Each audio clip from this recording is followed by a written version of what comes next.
और सभी विप्र देवों को, आचार्यों को नमन करता हुआ श्री कृष्ण जन्मभूमि मुक्ति आंदोलन से, श्री कृष्ण जन्मभूमि मुक्ति आंदोलन के आधार स्तंभ और जिन्होंने ये चिंगारी सुलगाई है और ये चिंगारी शीघ्र ही आग के रूप में परिवर्तित होगी, ऐसे श्रद्धेय एडवोकेट महेंद्र प्रताप सिंह जी।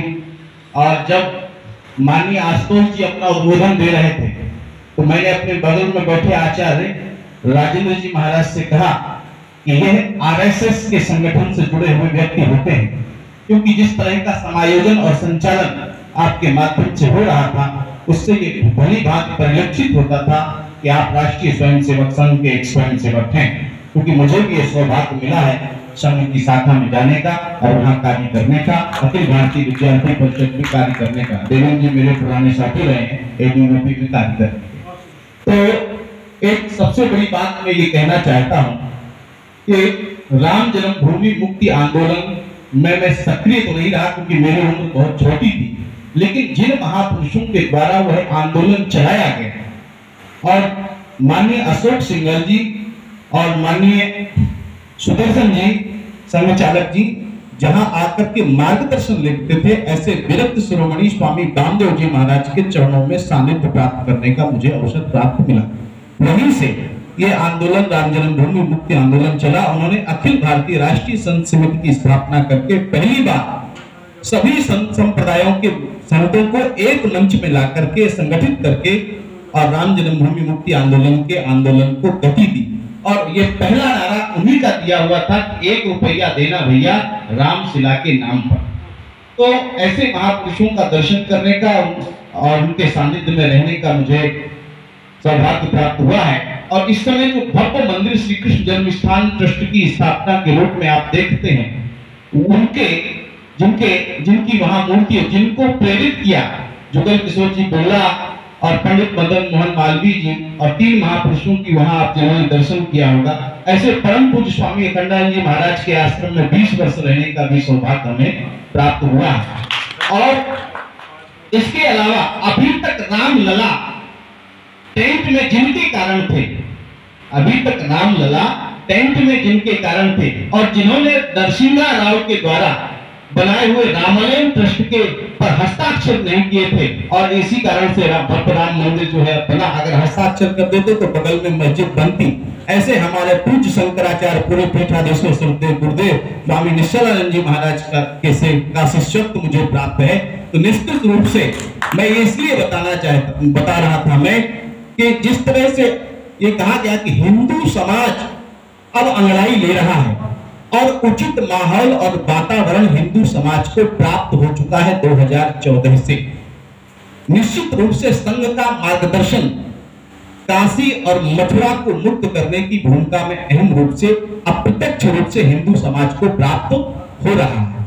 इसलिए पूज्य संतों के नेतृत्व में जब तक समाज में संत नहीं जुड़ते हैं, आचार्य नहीं जुड़ते हैं, क्योंकि व्यासपीठ सनातन धर्म की सर्वोच्च पीठ है, उसकी अनुपालना आज भी हमारे समाज में हिंदू समाज करता है। इसलिए संतों को जोड़ करके, व्यासपीठ के आचार्यों को जोड़ करके ही राम जन्मभूमि मुक्ति के आंदोलन को भी सफल बनाया गया। और इसी क्रम में श्री कृष्ण जन्मभूमि मुक्ति आंदोलन का जो ये प्रयास अप्रत्यक्ष रूप से संघ के माध्यम से किया जा रहा है, यह भी निश्चित रूप से सफल होगा। क्योंकि जब संत जुड़ जाते हैं, समाज के नेतृत्व करने वाले लोग जुड़ जाते हैं, आचार्य जुड़ जाते हैं, तो जागा हुआ व्यक्ति जब समाज में खड़ा हो जाता है नेतृत्व करने के लिए, तो निश्चित रूप से समाज को जगाता है। अब सबसे बड़ी बात यह है कि जहां तक हमारी भारतीय संस्कृति के आधार स्तंभों को और हमारी भारतीय हिंदुओं के सनातन मान बिंदुओं को नष्ट भ्रष्ट करने का प्रयास जो इस्लामी आताताइयों के द्वारा किया गया, और ये बात बिल्कुल समझने योग्य है कि हमारे और उनके बीच में भाईचारा कभी हो ही नहीं सकता। और अभी तक जो भारतीय संविधान की धर्मनिरपेक्षता की व्याख्या करके हिंदू समाज को दबाने का राजनीतिक षड्यंत्र राजनीतिक तथाकथित पार्टियों के द्वारा होता रहा और हिंदू समाज अपने ही देश में अल्पसंख्यक की स्थिति में आ गया और दबा रहा, तो ऐसी स्थिति में अब हिंदू समाज जाग रहा है, और अगर अभी नहीं जागा तो कभी नहीं जागा, क्योंकि इस समय अनुकूल वातावरण हिंदू समाज के पास है। इस समय संगठित होकर के इस आंदोलन को अगर हम लोगों ने खड़ा कर दिया तो राम जन्मभूमि की तरह ही कृष्ण जन्मभूमि की मुक्ति को कोई रोक नहीं पाएगा और कोई भी ताकत रोक नहीं पाएगी। और एक और बात अभी मैं आपको कहना चाहता हूं, आप सबको पता होगा कि जिनकी मजहबी किताब ही जिहाद के नाम पर गजवाए हिंद की बात कहती है, इस बात को ध्यान से सुनेंगे, जिनकी मजहबी किताब ही गजवाए हिंद की बात करती है, उम्मत की बात करती है, ये कुछ ऐसे उनके कोड वर्ड हैं, उम्मत की बात करती है, गजवाए हिंद की बात करती है, वहां भाईचारा संभव नहीं है। अभी आपको पता होगा सिया वक्फ बोर्ड के पूर्व चेयरमैन वसीम रिजवी ने एक याचिका दायर की है कि उनकी मजहबी किताब में 26 आयतें ऐसी हैं जो कि इस्लाम के आधार पर गजवाए हिंद और इसके साथ साथ जो हमारे सनातन हिंदुओं के मान बिंदुओं को नष्ट करने का, कत्ल करने का, हमारी बहन बेटियों को धर्मांतरण करने का हुक्म देती है। इसीलिए निश्चित रूप से आप सबको जागना होगा। भाईचारे और संविधान के भरोसे ये कार्य नहीं होंगे।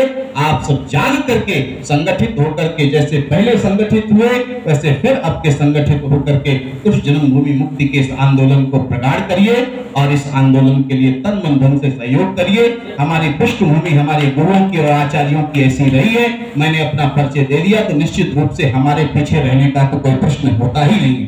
हम आगे रहेंगे, आप सबके साथ हैं। बोलिए धर्म की, धर्म का, जय जय श्री राम।